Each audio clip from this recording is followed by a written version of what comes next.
నమస్కారం, victory media న్యూస్కు స్వాగతం. ముందుగా హెడ్లైన్స్ చూద్దాం. అర్హులైన విద్యార్థులంతా జగనన్న విద్యా దీవెన సద్వినియోగం చేసుకోవాలని సీఎం జగన్మోహన్ రెడ్డి. తెలంగాణ అసెంబ్లీలో పలు అంశాలపై చర్చించిన సీఎం రేవంత్ రెడ్డి.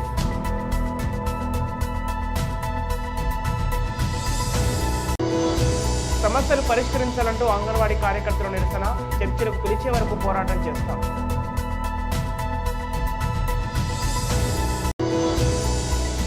యువగల విజయోత్సవ సభకు హాజరైన టీడీపీ అధినేత చంద్రబాబు, సినీ నటుడు బాలకృష్ణ. పిల్లల ఉన్నత విద్య కోసం ఏ కుటుంబం అప్పుల పాలు కాదన్నదే ప్రభుత్వ లక్ష్యమని రాష్ట్ర ముఖ్యమంత్రి వైఎస్ జగన్మోహన్ రెడ్డి అన్నారు.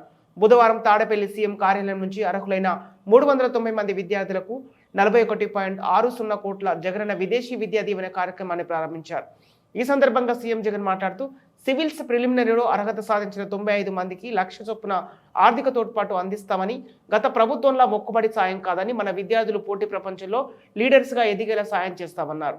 ఎల్లయ్య పుల్లయ్య కాలేజీలలో సీట్లు వచ్చినా కూడా కొంతమంది రికమెండేషన్లు పెట్టుకొని కొంతమందికి మాత్రమే అర్హత పొందేవాళ్ళు. ఇవన్నీ కూడా ఇప్పుడు మార్చేశాం. అర్హత అన్నది అర్హత అన్నది ఒక క్వాలిఫికేషన్ మాత్రమే అర్హత. No political interference, no recommendation, ఎక్కడ కరప్షన్ లేదు, ఎక్కడ లంచాలు ఉండవు. ఎవరికైనా కూడా టాప్ 50 కాలేజెస్లో 21 ఫ్యాకల్టీస్లో ఈ 350 దగ్గర కాలేజెస్లో ఎవరికి సీట్ వచ్చినా కూడా 1,25,00,000 దాకా అప్పర్ లిమిట్ పెట్టి ఇచ్చే కార్యక్రమం. ఇవన్నీ కూడా ఎందుకు తీసుకొస్తా ఉన్నాం, ఎందుకు చేస్తూ ఉన్నాం అని అంటే, మన పిల్లలు పోటీ ప్రపంచంలో ఎదగాలి, మన పిల్లలు పోటీ ప్రపంచంలో లీడర్స్గా ఎదగాలి. మీరు ఎందుకనంటే ఒకవైపున ఫీజులు చూస్తే 70 లక్షలు, 60 లక్షలు, 50 లక్షలు ఫీజులు కనపడతా ఉన్నాయి. ఇచ్చేదేమో చూస్తే కేవలం 10 లక్షల రూపాయలు మాత్రమే ఇచ్చి చేతులు దులుపుకునేవాళ్ళు. ఈ రకంగా 10 లక్షలు మాత్రమే ఇచ్చి చేతులు దులుపుకునే కార్యక్రమం చేస్తే ఏ ఒక్కరికి కూడా మంచి జరిగించే కార్యక్రమం ఎప్పటికీ జరగదు. అప్పుల పాలయ్యే పరిస్థితి ఎప్పటికీ మారదు. ఎప్పుడూ కూడా బ్రతుకులు మారని పరిస్థితి, ఏదో చేశామంటే చేశామన్నట్టుగా నడిచిన కార్యక్రమాలు. అది కూడా పోనీ సరిగ్గా జరిగి మనసు పెట్టి చేసినారా అని అంటే ఆ మనసుకు, ఆ చిత్తశుద్ధి కూడా ఎక్కడా ఎప్పుడు కనిపించేది కాదు. దాదాపుగా 3,326 మందికి సంబంధించి 2016-17కు సంబంధించిన 318 కోట్ల రూపాయలు బకాయిలుగానే వదిలేశారు. కొన్ని యూనివర్సిటీస్లో ఉన్న ట్రాన్స్పరెన్సీ, కాలేజెస్లో ఉన్న ట్రాన్స్పరెన్సీ ఏదైనా ఉందా అని అంటే అది లేదు. ఎల్లయ్య పుల్లయ్య కాలేజీలలో సీట్లు వచ్చినా కూడా కొంతమంది రికమెండేషన్లు పెట్టుకొని కొంతమందికి మాత్రమే అర్హత పొందేవాళ్ళు. ఇవన్నీ కూడా ఇప్పుడు మార్చేశాం. అర్హత అన్నది అర్హత అన్నది ఒక క్వాలిఫికేషన్ మాత్రమే అర్హత. No political interference, no recommendation, ఎక్కడ కరప్షన్ లేదు, ఎక్కడ లంచాలు ఉండవు. ఎవరికైనా కూడా టాప్ 50 కాలేజెస్లో 21 ఫ్యాకల్టీస్లో ఈ 350 దగ్గర కాలేజెస్లో ఎవరికి సీట్ వచ్చినా కూడా 1,25,00,000 దాకా అప్పర్ లిమిట్ పెట్టి ఇచ్చే కార్యక్రమం. ఇవన్నీ కూడా ఎందుకు తీసుకొస్తా ఉన్నాం, ఎందుకు చేస్తూ ఉన్నాం అని అంటే, మన పిల్లలు పోటీ ప్రపంచంలో ఎదగాలి, మన పిల్లలు పోటీ ప్రపంచంలో లీడర్స్గా ఎదగాలి. మీరు రాష్ట్రానికి ఏదో ఒక రోజు, ఎప్పుడో ఒక రోజు మంచి చేసే అవకాశం, పరిస్థితి రావాలి. తెలంగాణ అసెంబ్లీ సమావేశాలు బుధవారం కొనసాగాయి. ఈ సందర్భంగా సీఎం రేవంత్ రెడ్డి పలు ప్రజా సమస్యలపై మాట్లాడారు. ఈ సందర్భంగానే బీఆర్ఎస్, ఇతర పార్టీల నాయకులు సైతం పలు అంశాలపై చర్చించారు. ఈ సందర్భంగా సీఎం రేవంత్ రెడ్డి గత ప్రభుత్వంలో చేసిన అప్పులు తదితర అంశాలపై అసెంబ్లీ వేదికగా చర్చించారు. 2014 నుంచి 2018 వరకు వారే సాగునీటి పారుదల శాఖ మంత్రిగా పనిచేసిండ్రు. వారి తర్వాత మాజీ ముఖ్యమంత్రి గారు చంద్రశేఖరరావు గారు సాగునీటి పారుదల శాఖ మంత్రిగా పనిచేసిండ్రు. అంటే 9.5 సంవత్సరాలు వాళ్ళ కుటుంబం తప్ప ఇతరులు ఎవ్వరు సాగునీటి పారుదల శాఖ మంత్రిగా పనిచేయలేదు. వారు ఆర్థిక మంత్రి తర్వాత ఈ రాష్ట్రం మీద ఉన్న అప్పులు కానీ వివిధ కార్పొరేషన్ల పేరు మీద చేసిన అప్పులు కానీ సంపూర్ణంగా వారి దగ్గర సమాచారం ఉంటుంది. ఎందుకంటే ప్రతిరోజు రిజర్వ్ బ్యాంకు వాళ్ళ దగ్గర ఉన్న నిల్వలన్నీ మన అవసరమైంది అనే రిపోర్ట్ ఫైనాన్స్ సెక్రటరీ గారికి ఇస్తారు. ఫైనాన్స్ సెక్రటరీ గారికి ఇచ్చినట్టే అది ఫైనాన్స్ మినిస్టర్ ఇచ్చినట్టే. ఇప్పుడు నేను వారు పదే పదే ఎన్నికల సందర్భంలో కాళేశ్వరం ప్రాజెక్టు అంచనాలే 80,000 కోట్లు, 1,00,000 కోట్ల అవినీతి జరిగిందని ఎట్లా అంటారు? వీళ్ళు లీడర్లు కాదు, వీళ్ళు రీడర్లు, రాసిచ్చింది మాత్రమే చదువుతారని చెప్పి ప్రజల్ని మభ్యపెట్టడానికి శాయశక్తుల్లో వాళ్ళ కుటుంబం అంతా ప్రయత్నం చేసిండ్రు. సరే, మేమేం చెప్పినాం, వాళ్ళు ఏం చెప్పినారు, ప్రజలు అనేది పక్కన పెడితే వాస్తవాలు అనేటివి కొన్ని ఉంటాయి. ఆర్థిక శాఖ ఉన్నది. ఈరోజు ఆర్థిక శాఖకు మొన్నటి వరకు పనిచేసిన మంత్రి గారు పేజీ నెంబర్ 21 వారు చూసుకోవాలి తమరి ద్వారా, మిగతా సభ్యులు కూడా. ఇప్పుడు ప్రభుత్వం ఇచ్చిన నివేదిక ఏదైతే ఉందో పేజీ నెంబర్ 21లో ప్రభుత్వ హామీతో ఎస్పీవీల ద్వారా సేకరించబడి ప్రభుత్వమే చెల్లింపులు చేయబడతాయి అని చెప్పిన దాంట్లో మొట్టమొదటి Kaleshwaram irrigation project corporation limited sanctioned loan 97,000 కోట్ల 449 97,449 కోట్ల రూపాయలు రుణం మంజూరైంది. ఇందులో లోను విడుదలయ్యింది 79,287 కోట్ల రూపాయలు. నేనిప్పుడు తమరి ద్వారా ఆర్థిక మంత్రి గారిని సూటిగా ప్రశ్నించదలుచుకున్నా. మాజీ వాళ్ళు అనుకోవాలి, ఆ భ్రమలలోనే ఉంటే బయటికి పోతారు. అయితే ఈరోజు అధికారిక లెక్కలు ఇవి కార్పొరేషన్ ద్వారా లోన్లు చేయబడిన అప్పు 97,449 కోట్లు. ఇవి కాకుండా కాళేశ్వరం ప్రాజెక్టుకు రాష్ట్ర ప్రభుత్వం ఖర్చు పెట్టింది. వాటి వివరాలను కూడా తీసుకొని ముఖ్యమంత్రి వైఎస్ జగన్మోహన్ రెడ్డి ప్రజా సంక్షేమానికి అధిక ప్రాధాన్యత ఇస్తున్నారని పెందుర్తి శాసనసభ్యులు అన్నంరెడ్డి అదిప్రాజు తెలియజేశారు. పెందుర్తి నియోజకవర్గంలో వేపగుంట అప్పల నరసయ్య కాలనీలో వైసీపీ అధికార ప్రతినిధి యతిరాజుల నాగేశ్వరరావు ఆధ్వర్యంలో వై నీడ్స్ ఏపీ జగన్ అనే కార్యక్రమం నిర్వహించారు. ఈ సందర్భంగా ఎమ్మెల్యే మాట్లాడుతూ అన్ని ప్రాంతాలు అభివృద్ధి చెందాలన్నదే ఉద్దేశంతో సమాన ప్రాతిపదికన నిధులు కేటాయించామన్నారు.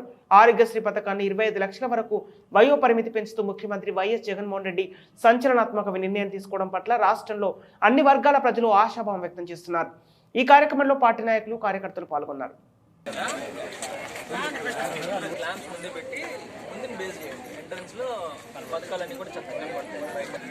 జై జగన్ జై జగన్ జై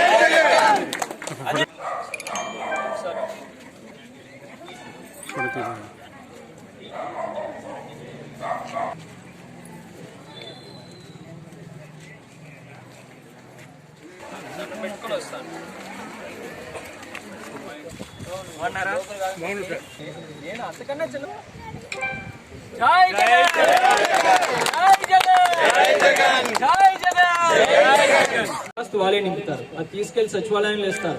అమ్మా నీకు ఇదిగో ఈ పథకం వచ్చిందని చెప్పి నీకు ఇచ్చేటువంటి విధంగా అన్ని సంక్షేమ కార్యక్రమాల ద్వారా అమ్మ ఇక్కడ కొంతమందికి పెన్షన్ వస్తుంది, కొంతమందికి అమ్మఒడి వస్తుంది, కొంతమందికి విద్యా దీవెన, కొంతమందికి వసతి దీవెన 18,750 రూపాయలు. ఇలా అన్ని పథకాలు కలిపి మీ ఒక్క సచివాలయం అంటే ఇక్కడ ఈ సచివాలయం పరిధిలో 19 మంది వాలంటీర్లు ఉన్నారు. 1050 ఇల్లులు ఉన్నాయి. ఈ 1050 ఇల్లులకి కలిపి మన ప్రభుత్వం వచ్చిన తర్వాత ఈ 4 సంవత్సరాల్లో ఎంత డబ్బు ఇచ్చారో చెప్పంటారా? 23,41,18,825 రూపాయలు. ఇవాళ నుంచే జగన్మోహన్ రెడ్డి గారు ఆరోగ్యశ్రీలో 25 లక్షల రూపాయల వరకు విలువైనటువంటి వైద్యాన్ని ఉచితంగా చేయించుకునేటువంటి. అంటే మనకి ఏదైనా సమస్య వచ్చింది అనుకోండమ్మా, ఒక పెద్ద ఆపరేషన్ చేయాలి, ఒక 20 లక్షలు కావాలి, ఎక్కడి నుంచి తెస్తారు? మీరు తేగలుగుతారా? 20 లక్షలు రేపు ఎల్లుండి ఆపరేషన్ చేయాలి, అర్జెంట్ గా తెమ్మంటే తేగలుగుతారా? తేలేని పరిస్థితి. కానీ 25 లక్షల రూపాయల వరకు కూడా విలువ చేసే ఆపరేషన్లు అన్ని పెద్ద పెద్ద హాస్పిటల్లో ఫ్రీగా చేయమని ఇవాళ నుంచి జగన్మోహన్ రెడ్డి గారు కూడా చెప్పడం జరిగింది. మరి ఇంత చక్కని ప్రభుత్వం వాళ్ళు జగన్మోహన్ రెడ్డి గారి ప్రభుత్వం. మీరు అందరూ కూడా మళ్ళీ ఆశీర్వదిస్తారని చెప్పి మనస్ఫూర్తిగా కోరుకుంటూ, మరి మీ ప్రాంతంలో ఈ కొండవాళ్ళ ప్రాంతంలో ప్రతి ఇంటికి కూడా మంచినీరు అందించడానికి సుమారుగా 3 కోట్ల రూపాయలతో ట్యాంకును కూడా శాంక్షన్ చేస్తామో, మరొక వారం రోజుల్లోనే శంకుస్థాపన చేసి పనులు కూడా ప్రారంభిస్తామని చెప్పి మీ అందరూ కూడా తెలియజేసుకుంటూ, మరొకసారి మళ్ళీ మరికొద్ది రోజుల్లోనే వస్తాను. మీకు కావాల్సినటువంటి మిగతా మౌలిక సదుపాయాలకు సంబంధించిన అన్ని ఏర్పాట్లు చూస్తామని చెప్పి మీ అందరు చల్లని దీవెనలు ఆశీస్సులు జగన్మోహన్ రెడ్డి గారి మీద ఉంచాలని చెప్పి మనస్ఫూర్తిగా. మళ్ళీ ఎమ్మెల్యే గారు భారీ ఎత్తున మెజార్టీతో గెలవాలి. వైఎస్ జగన్మోహన్ రెడ్డి గారు అధికారంలోకి వచ్చిన తర్వాత ఈ రాష్ట్రంలో కరోనా వచ్చినప్పటికీ 2 ఏళ్ళు అయినప్పటికైనా సరే పూర్తి స్థాయిగా ఈ రాష్ట్రంలో ఎవ్వరూ ఒక్క పూట తిండి లేదనే ఒక రాష్ట్రం ఆంధ్రప్రదేశ్ మాత్రమే. 2 ఏళ్ళు పోయిన తర్వాత కంప్లీట్ గా పూర్తిగా అన్ని విధాలుగా కింద మధ్య తరగతికి ప్రతి కుటుంబానికి జగన్మోహన్ రెడ్డి గారు ఇచ్చిన మాట ప్రకారం సంక్షేమ కార్యక్రమాలు ఏ నాయకుడికి సంబంధం లేకుండా, ఎమ్మెల్యేకి కానీ కింద స్థాయి వాళ్ళకి కానీ ఎవరికి సంబంధం లేకుండా నేరుగా ఒక బటన్ నొక్కితే ఆ సంక్షేమ కార్యక్రమాలు ప్రతి గుమ్మానికి చేరుతున్నాయి, ప్రతి ఇంటికి వెళ్తున్నాయి. ఆంధ్రప్రదేశ్ లో భారతదేశ చరిత్రలోనే ఎక్కడా లేనంత విధంగా వైఎస్ జగన్మోహన్ రెడ్డి గారు ఆ సంక్షేమ కార్యక్రమాలను తీసుకొచ్చారు. మళ్ళీ మనకి జగన్ గారే కావాలి, మళ్ళీ మనకి జగన్ గారే సీఎం అవ్వాలి. అన్ని ప్రాంతాల్లో కూడా ఇదే నినాదం. 175కి 175 సీట్లు మనం గెలిపించుకోవాలి. తమ పెండింగ్ సమస్యలు పరిష్కరించే వరకు పోరాటం ఆపేది లేదని అంగన్వాడీ కార్యకర్తలు ప్రభుత్వానికి హెచ్చరించారు. జీవీఏఎంసీ గాంధీ విగ్రహం వద్ద చేపడుతున్న రిలే నిరాహార దీక్షలు బుధవారం నాటికి 9వ రోజుకు చేరుకున్నాయి. ఈ సందర్భంగా యూనియన్ నాయకురాలు తులసి మాట్లాడుతూ తక్షణమే రాష్ట్ర ప్రభుత్వం అన్ని సమస్యలు పరిష్కరించాలని డిమాండ్ చేశారు. కనీసం చర్చలకు పిలవకుండా ఉధృతంగా పోరాటం చేస్తామన్నారు. అంగన్వాడీల న్యాయమైన డిమాండ్లు పరిష్కరించకపోతే సమ్మె మరింత ఉధృతం చేస్తామన్నారు. ఈ కార్యక్రమంలో పలువురు అంగన్వాడీ కార్యకర్తలు, టీచర్లు, ఆయాలు పాల్గొన్నారు. అది చట్టాలు నిర్ణయిస్తున్న పార్టీ మీ అందరికీ ఒకే అయితే క్లాస్ కొట్టండి. ఈ మాటలు ఎవరు కాదన్నారు, అందుకే వాళ్ళు మిమ్మల్ని నిల్చోబెట్టారు. చిన్న చిన్న మార్పులు జరిగాయి, అందరూ కూడా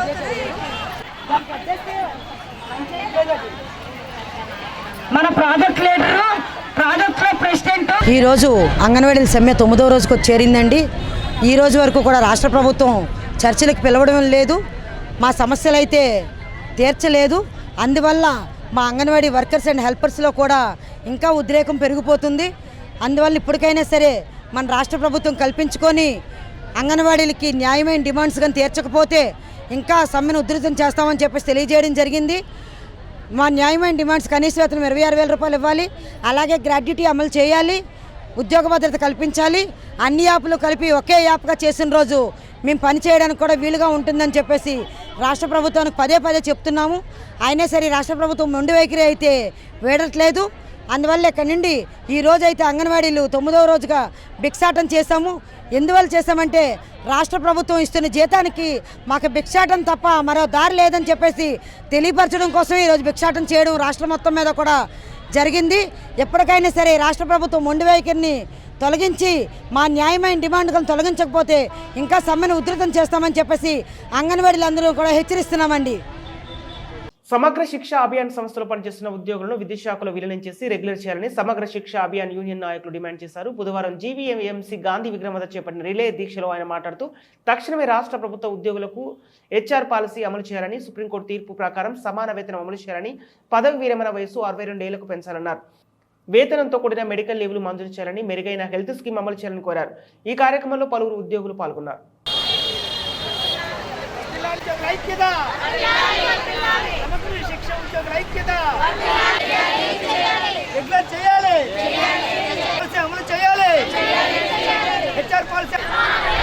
సుప్రీంకోర్టు ఆదేశాలు వెంటనే అమలు చేయాలి.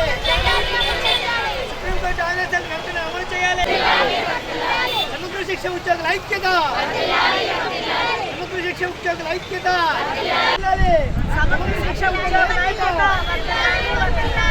నా పేరు గణపతిరావు. నేను ఏపీ సమగ్ర శిక్ష ఎంప్లాయీస్ ఫెడరేషన్ జేఏసీలో వర్కింగ్ ప్రెసిడెంట్ని. నేను గత 12 సంవత్సరాలుగా సమగ్ర శిక్షలో భాగంగా విద్యాశాఖలో సిఆర్పిగా పనిచేస్తున్నాను. మాకు ఈ ప్రభుత్వము రావడానికి ముందు గౌరవ ముఖ్యమంత్రి గారు పాదయాత్రలో మాకు రెగ్యులర్ చేస్తామని, మీకు ఉద్యోగ భద్రత కల్పిస్తామని హామీ ఇచ్చి ఉన్నారు. 4.5 సంవత్సరాలు గడిచినా కానీ ఈ ప్రభుత్వానికి మేము ఇచ్చిన హామీని గుర్తు చేసుకోలేదు, మాకు న్యాయం జరగలేదు. అందుకని ఈరోజు మేము అనేక దపదపాలుగా మేము నిరసనలు తెలియజేసి ఈరోజు రోడ్డుపైకి వచ్చి సమ్మె చేస్తున్నాము. మేము మా డిమాండ్ న్యాయమైన డిమాండ్లు ఉద్యోగ భద్రత కల్పించాలి, లేదా రెగ్యులర్ చేయాలి వీలైతే, లేకపోతే మాకు హెచ్ఆర్ పాలసీ అమలు చేయాలి. అలాగే ఇందులో 50% 60% పైగా మహిళా ఉద్యోగులే సమగ్ర శిక్షలో పనిచేస్తున్నారు. మన విద్యా వ్యవస్థకి వాళ్ళు వెన్నులాగా ఒక బండి చక్రాల్లాగా ఈ విద్యా వ్యవస్థను ముందుకు తీసుకుపోతున్నారు సమగ్ర శిక్షలో అనుబంధంగా పనిచేస్తూ. వారికి కనీస సౌకర్యాలు లేవు, కనీస ఉద్యోగ భద్రత లేదు. వాళ్ళందరూ ఫ్యామిలీలతో ఈ రోజుకి చాలీచాలని జీతాలతో భయభ్రాంతులతో ఈ ఉద్యోగాలు నిర్వహిస్తున్నారు. కానీ పని విషయంలో మాత్రము ఎక్కువ పని ఒత్తిడితో ఎక్కువ పని గంటలు పనిచేసుకుంటూ మాకు సరైన న్యాయం జరగకుండా, సరైన జీతాలు లేకుండా, ఉద్యోగ భద్రత లేకుండా వాళ్ళందరూ కూడా ఉన్నారు ఈ రోజున. అందుకని ప్రభుత్వాన్ని మేము ఒకటే అడుగుతున్నాం, ఈ సమగ్ర శిక్ష ఉద్యోగులందరినీ కూడా రెగ్యులర్ చేయండి, కాని పక్షంలో హెచ్ఆర్ పాలసీని అమలు చేయమని ఈ వేదిక సాక్షిగా మీడియా ద్వారాగా ముఖ్యమంత్రి గారిని మేము కోరుతున్నాము. ధన్యవాదములు. టీడీపీ జాతీయ కార్యదర్శి నారా లోకేష్ చేపట్టిన యువగలం నవశక విజయోత్సవ సభకు హాజరయ్యేందుకు టీడీపీ అధినేత నారా చంద్రబాబు, సినీ నటుడు నందమూరి బాలకృష్ణ విశాఖ విమానాశ్రమానికి చేరుకున్నారు. ఈ సందర్భంగా అధిక సంఖ్యలో కార్యకర్తలు, నాయకులు వారికి ఘన స్వాగతం పలికారు. అనంతరం రోడ్డు మార్గం ద్వారా పోలిపల్లి విజయోత్సవ సభకు బయలుదేరి వెళ్లారు. అయితే ఈ సభ ద్వారా టీడీపీ, జనసేన కలిసి ఎన్నికల శంఖారావాన్ని ప్రారంభించనున్నారు.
రాష్ట్ర ముఖ్యమంత్రి వైఎస్ జగన్మోహన్ రెడ్డి జన్మదిన సందర్భంగా బుధవారం నగరంలోని సెయింట్ జోసెఫ్ వృద్ధాశ్రమంలో వేడుకలు ఘనంగా నిర్వహించారు. ఈ సందర్భంగా విశాఖ జిల్లా బీసీ సంఘం అధ్యక్షుడు మాన్యాల శ్రీనివాస్ ఆధ్వర్యంలో పార్టీ నాయకులు, కార్యకర్తలతో కలిసి కేక్ కట్ చేసి జగన్ పుట్టినరోజు వేడుకలు చేశారు. ఈ సందర్భంగా ఆయన వృద్ధులకు పండ్లు పంపిణీ చేశారు. అనంతరం ఆయన మాట్లాడుతూ అన్ని వర్గాల ప్రజలకు మేలు చేస్తున్న సీఎం జగన్ 10 కాలాల పాటు ముఖ్యమంత్రిగా ఉంటూ మరిన్ని సంక్షేమ పథకాలు అమలు చేయాలని ఆకాంక్షించారు.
ఈరోజు ఆంధ్ర రాష్ట్ర ముఖ్యమంత్రి వర్యులు శ్రీ జగన్మోహన్ రెడ్డి గారు జన్మదినం పురస్కరించుకొని యాక్చువల్లీ ఆయన రేపు జన్మదినం అయింది, కానీ ఒకరోజు ముందుగా ఆయన వేడుకలంటే ఒక ఉత్సవాల్లాగా ఆయన ఒక పుట్టినరోజు అంటే ఒక పండగలా జరుపుకుంటున్నాం. ఈరోజు ఇక విశాఖపట్నం బీసీసీఎల్ ఆధ్వర్యంలో మా బీసీ సోదరులు, మన ఎస్సీ సోదరులు, మైనార్టీ సోదరులు అందరి సమక్షంలో ఈరోజు ఇక్కడ జగన్ గారి జన్మదిన వేడుకలు దక్షిణ నియోజకవర్గం 29వ ward Saint Joseph old age హోమ్లో ఘనంగా ఆయన జన్మదిన వేడుకలు వృద్ధుల సమక్షంలో ఈరోజు పళ్ళు పంపిణీ కార్యక్రమం ఏర్పాటు చేయడం జరిగింది. ముందుగా కేక్ కటింగ్ కూడా తదనంతరం పళ్ళు పంపిణీ జరిగింది. ఈరోజు జగన్మోహన్ రెడ్డి గారు జన్మదినం చేయడం అంటే అది ఒక కష్టానికి, ఒక నమ్మకానికి ఒక ప్రతీక. ఎందుకంటే ఈరోజు ఈ రాష్ట్రంలో కష్టపడి ప్రజల వద్దకు వెళ్ళి ఎన్నో పాదయాత్రలు చేసి ఈరోజు రాష్ట్రాన్ని అధికారంలో తీసుకొచ్చి ముఖ్యమంత్రిగా 4 ఏళ్ళు పూర్తి చేసుకొని 5వ సంవత్సరం కూడా దిగ్విజయంగా చేస్తున్నాడు. రానున్న రోజుల్లో కూడా రేపు 2024లో కూడా ఎలక్షన్లో కూడా ఎన్నికల్లో కూడా జగన్మోహన్ రెడ్డి గారే మళ్ళీ ముఖ్యమంత్రి అవుతారని, ముఖ్యమంత్రి అవ్వాలని మీ అందరం ఆకాంక్షిస్తూ పట్టుదలతో మళ్ళీ ఆయన అధికారంలో కూర్చోబెట్టాలని ఆయన ఈరోజు బీసీలు కానీ, ఎస్సీలు కానీ, మైనార్టీలు కానీ వీళ్ళందరికీ కూడా ఎన్నో సంక్షేమ పథకాలు పెట్టి ఈ రాష్ట్రంలో మళ్ళీ జగన్ గారు అధికారం తీసుకురావాలని ఈ బీసీ సోదరులు, ఎస్సీ సోదరులు, మైనార్టీ సోదరులు అందరం కలిపి ఆయన ముఖ్యమంత్రి చేయాలని మీ ఎంతో పట్టుదలతో చూస్తున్నాం. ఎందుకంటే ఈరోజు ప్రతి పేదవాడికి, ప్రతి బడుగు బలిగిన వర్గాల వారికి అందరికీ సంక్షేమ పథకాలు అందుతున్నాయంటే ఒక జగన్మోహన్ రెడ్డి గారి దయవలని చెప్పాలి. ఎందుకంటే పార్టీలకు అతీతంగా, రాజకీయాలకు అతీతంగా, కుల మతాలకు అతీతంగా ఆయన సంక్షేమ పథకాలు, ఆయన అభివృద్ధి కార్యక్రమాలు ప్రజలంతకు చేరుతున్నాయంటే మళ్ళీ రానున్న రోజుల్లో ఇవే సంక్షేమ పథకాలు, ఇవే అభివృద్ధి పథకాలు ప్రజల్లో ఉండాలంటే అవి మళ్ళీ మనం తీసుకోవాలంటే జగన్మోహన్ రెడ్డి గారు ఒక్కరే మళ్ళీ ముఖ్యమంత్రి కావాలని అందరూ పదే కోరుకుంటున్నారు. మీ అందరం కూడా ఆయన మళ్ళీ 2024 ముఖ్యమంత్రి అయినంత వరకు కష్టపడి పనిచేస్తామని చెప్పి ఈ సభముగా తెలియజేస్తున్నాం. విశాఖలో న్యూ హోప్ ఫౌండేషన్ 8వ వార్షికోత్సవ వేడుకలు బుధవారం ఘనంగా నిర్వహించారు. సందర్భంగా పలువురు కళా సాహితీ సేవారంగంలో పనిచేసిన ప్రముఖులను ఫౌండేషన్ వ్యవస్థాపకురాలు మంచా నాగమల్లేశ్వరి ఆధ్వర్యంలో ఘనంగా సత్కరించారు. ఈ కార్యక్రమంలో మాజీ గ్రంథాలయ సంస్థ చైర్మన్ తోట నాగేష్ ముఖ్య అతిథిగా పాల్గొని మాట్లాడుతూ ప్రతి ఏటా న్యూ హోప్ ఫౌండేషన్ ఆధ్వర్యంలో పలువురిని గుర్తించి వారిని సత్కరించడం అభినందనీయమన్నారు. భవిష్యత్తులో ఈ ఫౌండేషన్ మరిన్ని సేవా కార్యక్రమాలు చేపట్టాలన్నారు. ఫౌండేషన్ వ్యవస్థాపకురాలు నాగ మల్లేశ్వరి మాట్లాడుతూ అందరి సహకారంతోనే ఇటువంటి కార్యక్రమాలు ప్రతి ఏటా చేయడం చాలా ఆనందంగా ఉందన్నారు. ఈ కార్యక్రమంలో భాగంగా V media TV bureau chief Durga Prasad, Sakshi, Ramana, 10 TV Bangaru Chitti, ACT Suresh, news reader Krishnaveni, CBR ఈశ్వర్తో పాటు ఎల్లేశ్వరరావు, ఉదయ్, పలువురు జర్నలిస్టులు సత్కరించారు. ఈ కార్యక్రమంలో విశాఖ జిల్లా వ్యవసాయ శాఖ advisory committee chairman Ramarao, Rangamohan charitable trust president Bujji, Prabha charitable trust అధినేత ప్రభాకర్ పాల్గొన్నారు. కొంచెం గట్టిగా చప్పట్లు కొట్టాలండి అందరూ కూడా.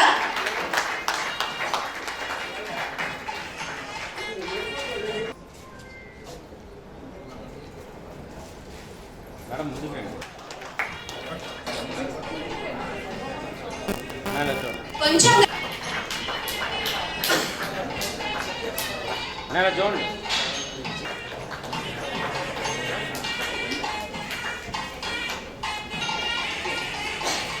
కె కృష్ణవేణి గారు న్యూస్ ప్రెజెంటర్, ఎగ్జాక్ట్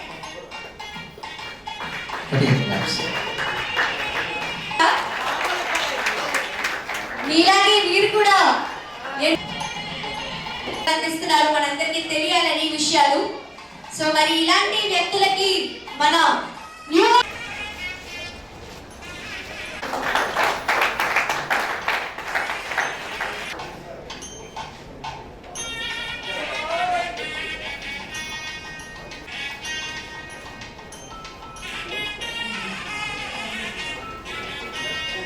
అందరికీ నమస్కారం అండి. నా పేరు doctor Mancha Nagamalleswari, New Hope Foundation ఫౌండర్ని. ఇవాళ ఫౌండేషన్ యొక్క 8వ వార్షికోత్సవ సందర్భంగా ముఖ్య అతిథులుగా విచ్చేసినటువంటి శ్రీ తోట నాగేష్ గారు, అదేవిధంగా రామారావు గారు, అదేవిధంగా కాళ్ళపాలెం బుజ్జి గారు, ప్రభా గారు, ప్రతి ఒక్కరికి నేను ప్రత్యేక ధన్యవాదములు తెలియజేస్తున్నాను.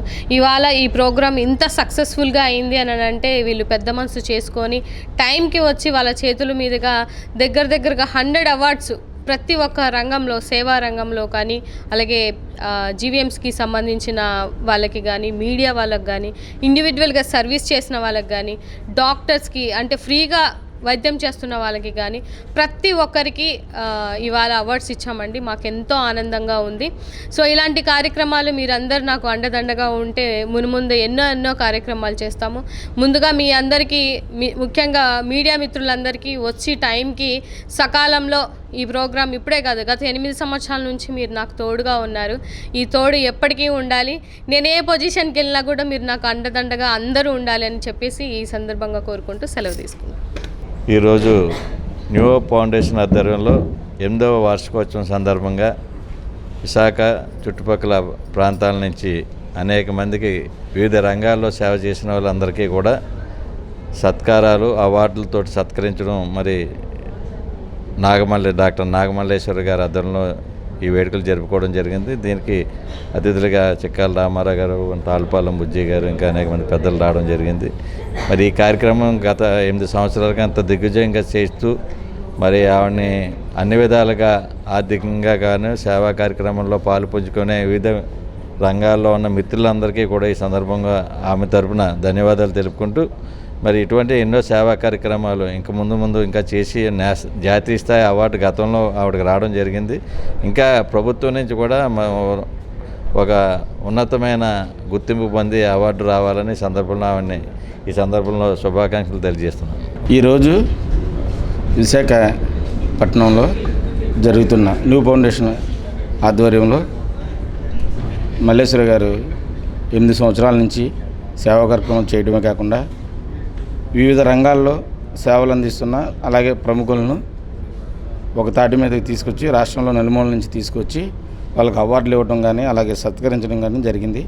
అలాగే ఆవిడకి జాతీయ అవార్డు గతంలో రావడం జరిగింది. ఇప్పుడు కూడా మరింత ఉన్నత స్థాయిలో అవార్డులు రావాలని అలాగే ఆవిడ ఆర్థికంగాను పొలిటికల్గాను అలాగే సేవా కార్యక్రమాలు యాక్టివ్గా పాల్గొనాలని కోరుకుంటూ సెలవు తీసుకుంటాం. న్యూ హోప్ ఎన్జిఓ అధినేత డాక్టర్ మంచ నాగమల్లేశ్వరి గారికి ముందుగా ధన్యవాదాలు తెలుపుకుంటూ, ఎందుకంటే గత 8 సంవత్సరాల నుంచి కూడా సేవ చేస్తూ అలాగే కరోనా టైంలో కూడా మా ప్రాంతమైనటువంటి పాయకరాపేటలో అనేక రకాలైనటువంటి సేవలు అందించడం జరిగింది. అలాగే అనేక రంగాల్లో ఈవేళ 8వ వార్షికోత్సవం సందర్భంగా సేవలు అందించిన వారు అందరికీ కూడా ఈరోజు అవార్డులు ఇచ్చి సత్కరించినటువంటి ఎన్జిఓస్ అధినేత నాగమల్లేశ్వరి గారికి ఆ భగవంతుడు అన్ని రకాలుగా కూడా సహకరించి మరింత ముందుకెళ్ళి అలాగే నేషనల్ అవార్డు అలాగే ఈ ప్రభుత్వం నుంచి కూడా ఇందాక పెద్దలు నగేష్ గారు చెప్పినట్టు అలాగే అవార్డు కూడా మంచి ఎన్జిఓ ఉత్తమ ఎన్జిఓగా కూడా రావాలని చెప్పి ఆ భగవంతుడిని కోరుకుంటూ సెలవు తీసుకుంటాం. బులెటిన్ ముగించే ముందు హెడ్లైన్స్ మరోసారి. అర్హులైన విద్యార్థులంతా జగనన్న విద్యా దీవెన సద్వినియోగం చేసుకోవాలని సీఎం జగన్మోహన్ రెడ్డి. తెలంగాణ అసెంబ్లీలో పలు అంశాలపై చర్చించిన సీఎం రేవంత్ రెడ్డి.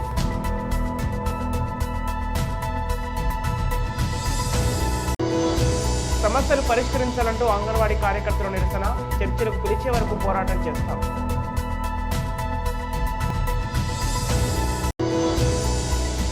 యువగల విజయోత్సవ సభకు హాజరైన టీడీపీ అధినేత చంద్రబాబు, సినీ నటుడు బాలకృష్ణ. ఇవి ఈనాటి వార్తలు. మరో బులెటిన్తో మళ్ళీ కలుద్దాం.